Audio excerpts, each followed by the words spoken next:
Would you like to learn how to paint this simple fall landscape in a loose style? Follow along and I'll show you the steps involved. Hi, this is Stevie. This was a lot of fun to do. It didn't take much time, and you'll get a different result every time you do it, and just keep practicing. But I'll show you how I started it. I'm just using some Princeton brushes to do most of the painting, my Princeton Velvet Touch, but I start out by flicking water on the paper, not totally covering the paper. I don't want all of it to be wet, but just flicking the color or the paint on, the water on. And I used my silver brush, black velvet, my dagger brush to do that. You could use any brush that holds a lot of water, but I like that one because it moves the water around really well. So I got the water on pretty randomly and not everywhere on the paper. And I'm starting out by applying some raw sienna. And this is like yellow ochre, but it's more transparent. You could use yellow ochre too, but I like transparent colors. And I'm just laying it down where I see some of the water. And I do have in mind something for this. I know that I want to do some foliage, some trees. So I'm thinking about those shapes as I'm working along here. And I didn't want any hard edges on the sides. That's why I went back with some water and just softened that color on the sides there at the top. And I also had the idea that these trees would be reflected in water, like in a river. And so I'm thinking that eventually I'll have a mirror image of those trees toward the bottom of that piece of paper. So I just got the basic shapes in there with the raw sienna. Now I'm adding a purple color, and that color is cobalt blue violet, although you could use really any purple to do that. I just happen to like this color. And I'm dropping it in where I think the bottom of the trees would be, and so I can create some foliage shapes later on. Now I'm picking up my transparent orange, which is a Schminke color, and I love that color. It's so vibrant. And I'm just flicking some of that color on where the foliage would be on the trees. And I'm trying to put it in different directions so it doesn't look like everything's pointing in one direction. So sometimes I turn the paper to do that, or turn my brushes. I try to flick it in different directions. But that gives me a good start to putting some foliage on those trees. And I'll do more as I move along in this process. There's some things I have to do while that paper is still wet, and I'm working against time there, trying to get that done. Right now, I just want to get those basic shapes of the trees in. And hopefully I don't cover up all of my white that's in there. I really like the little bits of white in between the trees. And notice that brown color, that's a mix of my transparent orange and my purple. That makes a really nice brown color. So I'm still using only 3 colors here, but I got that darker value by mixing 2 of the colors together. Now I can go in, and while my paper is still wet, it can't be too wet. You just have to learn by experience the right time. But the paper still has to be wet to do this. I'm lifting out the shapes of the tree trunks. And I'm using my quarter inch Princeton brush to do that. It's a Velvet Touch. And you can't see what I'm doing off camera, but I'm wiping that brush on a paper towel to keep it dry. And then I go back and pick up more of the color. And I like that it makes those tree trunks, but they're not so obvious. And I can go back later on and call a little more attention to them, and I'll show you how to do that too. But that's a good start. Now, I have to remember that if this is going to be water below it, I have to make a mirror image of that. So I'll do that eventually. Here I'm dropping in just some plain water while the paper is still wet, and I'm purposely creating those blooms because I want it to look like some foliage at the bottom of the trees. And that creates really nice random shapes. I can go back and fix them a little bit or put some dark around them to make them more prominent. But right now I'm just getting those shapes in, again, while the paper is still wet. There's just so many things you need to do, and you're working against time while that paper is wet. Sometimes I go back and spritz the paper a little bit if it starts to dry up on me. It often does since I live in Arizona. Now I'm going back and doing the mirror image of those trees, the tree trunks in the bottom of the painting that will eventually be the water. And remember with mirror images that you just pay attention to the direction if you're doing something like tree trunks to get them going in the right direction to make it look like a mirrored image. There I was just drying my paper a little bit before I move on. And look at those nice shapes I have. In a way, I'm sorry I ever touched any of it because I really like those shapes. But I did go on and work a little around them. You'll see how I did that.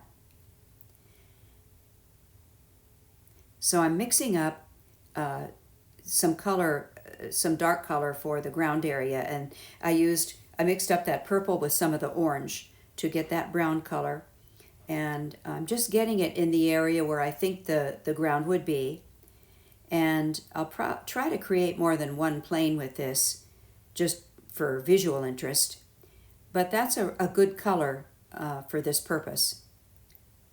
It's a little bit darker than I could get just with each of those colors by themselves. And I thought I would work a little bit around that one shape, that one bloom shape that on the left. And I like that shape so much. I'm kind of sorry I did this, but you can see the process this way. And so I'm trying to make some random, I'm working negatively to work around that bush and create some kind of a shape that looks like some kind of foliage or bush. And I'm just picking places to do that. Also, the other thing I want to do is to make those tree trunks a little more prominent to get some dark against them. You want to get dark against light. So if I want those tree trunks to look light, I have to get more dark against them. And that's what I'm doing here. Just using some of that brownish color that I mixed, getting in between and around those trunks, and see how it makes them stand out more. That's a nice, easy way to do that.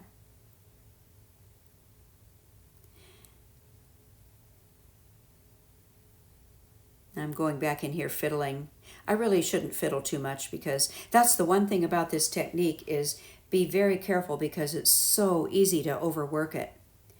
And before you get too busy overworking things, take the time to step back and look at it from far away because it will look very different to you. And I encourage you to try it, and it might take a few tries, but learn not to overwork it. I think people like them better when they look more intuitive. And the painting looks a lot fresher that way too. I'm still working on that foliage, and I don't know why. I should have just left it alone.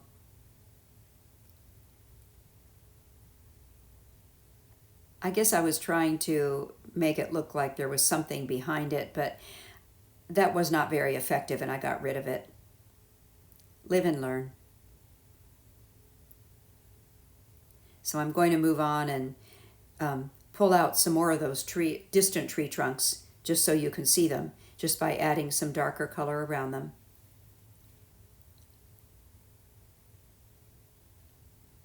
I could have just made the tree trunks with the brown color that I mixed up, but I like the idea of just lifting the color and making them less prominent that way.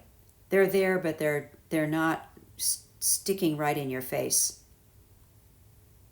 What I really wanted to highlight in this painting is the colors of the fall foliage. I thought that tree looked a lot like a wishbone, so I was making one end shorter than the other. All of my trees look like wishbones to me now as I'm looking at it. Just things to be aware of when you're doing this. But probably by the time I get finished, that look won't be there so much once I get more foliage on the trees. And do you see how I'm just making those horizontal lines to create the look of a plane? And how I can make some of those trees look more distant. For example, the trees look like they're behind the foliage. They're on a separate plane. And if you're doing lots of trees like that, it's good to have some of them look like they're more distant and then some more close up. It just adds more interest to the painting.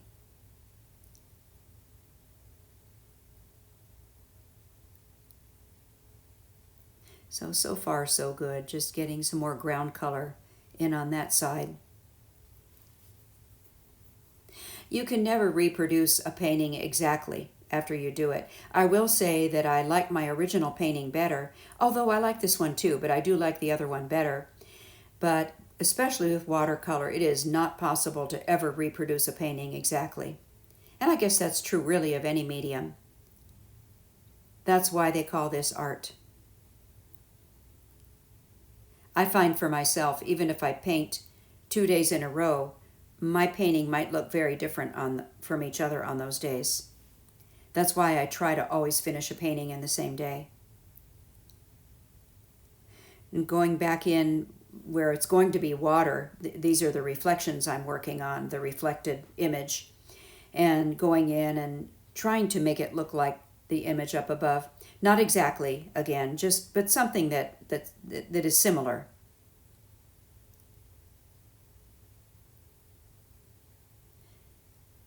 And just try not to be real careful. I want it to look loose. And using the water at the beginning of the painting to just randomly put on color really helps a lot to give it that loose look. And I know it's hard to learn to do that. It took me a long time. And one piece of advice I would have is work small. When you're learning to paint loose, work small. And the paint, what I'm working on here is just a little 5x5 piece of Arches 140-pound paper. So it's not real big, but you'll have much better luck because it's easier to control that water. When you get on a bigger sheet of paper, like a quarter sheet, which is like 15 by 17 or something, or I'm sorry, 11 by 15, it's much harder to keep the whole area wet, and it's just harder to control the color. So start small until you really get confident in what you're doing. There I was just getting a little darker color in the area that's going to be the water to show that division of where the ground stops and the reflection in the water starts.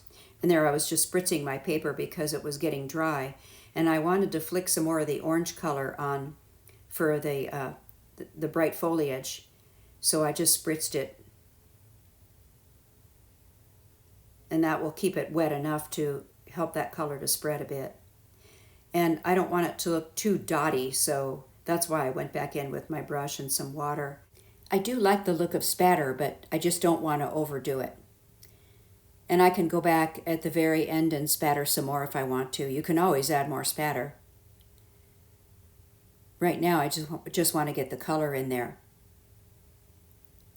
My tree trunks are already starting to look better, not so much like wishbones. And again, repeating that same process in the reflection.